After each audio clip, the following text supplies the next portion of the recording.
নমস্কার বন্ধুরা, আমি পাপিয়া। আমি আমার গল্প ঝুড়ি থেকে একটা গল্প নিয়ে তোমাদের সামনে চলে আসলাম। পয়লা বৈশাখের দিন আমি, আমার ভাই এবং আমার ছেলে চলে এসেছিলাম ডায়মন্ড প্লাজা মলে, এবং মলে যাওয়ার আগে আমরা তার ঠিক অপোজিটে একটি বাঙালি রেস্টুরেন্টে চলে এসেছিলাম ফিশ ফিঙ্গার খাবো বলে। এখানকার ওয়াল পেন সাজসজ্জা তোমাদের কেমন লাগলো জানিও। আমার তো খুব ভালো লেগেছিলো, কারণ ওয়াল পেনগুলো একটা বাঙালিয়ানার আমেজ তৈরি করছিলো, সাজানোগুলোও খুব সুন্দর ছিল, আর ফিশ ফিঙ্গারটা খেতেও খুব সুন্দর ছিল। কালো শার্ট পরা আমার ভাই আর লাল জামা পরা আমার ছেলে দেখো ফিশ ফিঙ্গার খেতে ব্যস্ত। তারপরে আমরা চলে যাচ্ছি মলের দিকে। মলে গিয়ে আমরা প্রথমেই তুলে নিলাম একটা ছবি। তারপরে আমরা দেখছি এখানে প্রচণ্ড ভিড়, কারণ পয়লা বৈশাখে সবাই একটু বেড়াতে যায়, সবাই এখানে কাছের মলে চলে এসেছিলো। আমরাও এসেছিলাম ঘুরতে ঘুরতে, হঠাৎ করেই আমাদের কানে ছুটে আসলো একটা সুন্দর বাঁশির ধ্বনি। দেখলাম যে সামনে একটা বাঁশির কনসার্ট হচ্ছে, একটা খুব সুন্দর মিউজিক শো। তাই তোমাদের জন্য রেকর্ড করে নিলাম। তোমাদের কেমন লাগলো এই অনুষ্ঠানটা একটু জানিও।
তারপরে আমরা চলে এসেছিলাম ছবি তোলার জন্য। এখানে যে স্ট্যাচু দুটো সাজানো হয়েছিল তার কাছে। এখানে প্রচণ্ড ভিড় ছিল, অনেক কষ্টে ছবি তুলতে পারলাম। ভাই এবং ছেলের একটা ছবি আমি তুলে দিলাম, তারপর আমার আর আমার ছেলের ছবি ভাই তুলে দিল। তারপরে আমরা নিয়ে নিলাম তিনজনে মিলে একটা সেলফি, কারণ এই স্ট্যাচুটা আমাদের খুব ভালো লেগেছিলো। তারপরে আমরা চলে গেছি একদম ওপরে, সিঁড়ি দিয়ে ওপরে যাওয়ার সময় কেমন লাগে তোমাদের দেখাচ্ছি। দেখো ঘর দিয়ে যে সাজিয়েছে ঝুলিয়ে ঝুলিয়ে, সাজানোগুলো সত্যি অপূর্ব।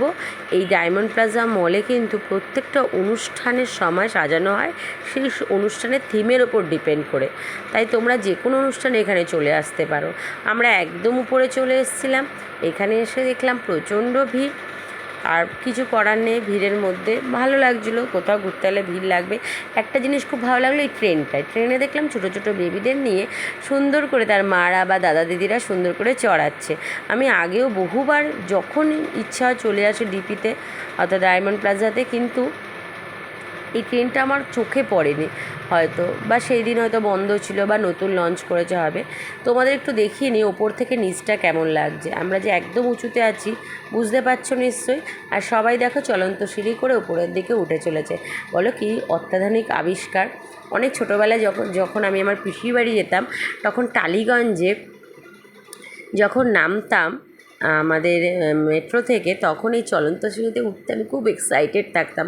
বাবার সাথে যেতাম পিসির বাড়িতে, এই গরমের ছুটিতে বেড়াতে যেতাম। হ্যাঁ, তাই মনে পড়ে গেল হঠাৎ করে, তাই তোমাদের সঙ্গে শেয়ার করলাম। এই দেখো ট্রেনটা সামনের দিক থেকে কী সুন্দর লাগছে না, ছোট্টো ছোট্টো বেবিরা কী সুন্দর চড়ছে। তোমাদের বাড়িতে যদি ছোট্ট বেবি থাকে নিয়ে এসে অবশ্যই চড়িও, কেমন লাগবে জানিও। চলে যাচ্ছি ফুড স্টপের দিকে। দেখেই বুঝতে পারছো ফুড স্টপেও প্রচণ্ড ভিড়। প্রত্যেকটা টেবিল বুক ছিল, প্লাস টেবিলের সামনে একজন করে দাঁড়িয়েছিল, মানে নেক্সট যারা বসবে তারা। তাহলে আমাদেরও তাই করতে হতো, কী করব। আসছে ওই দেখো আমার ভাই আমার ছেলে। এবার আমরা এই যে ক্যাডবেরি ফোহরার পাশ থেকে চলে গেলাম ডাইরেক্ট বাবা মোমোর কাছে, কারণ আমার ছেলে মোমো খেতে খুব ভালোবাসে। আমরা বললাম মোমোই অর্ডার করি, ভাই খাইয়েছিল আজকের মোমোটা। ভাই চলে গেছে অর্ডার দেওয়ার জন্য।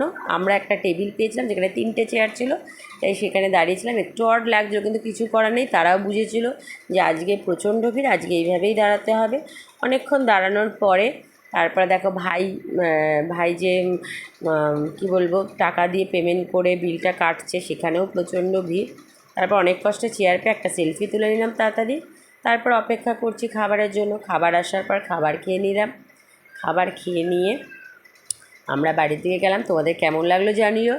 ভালো লাগলে লাইক কমেন্ট শেয়ার ও সাবস্ক্রাইব করে দিও।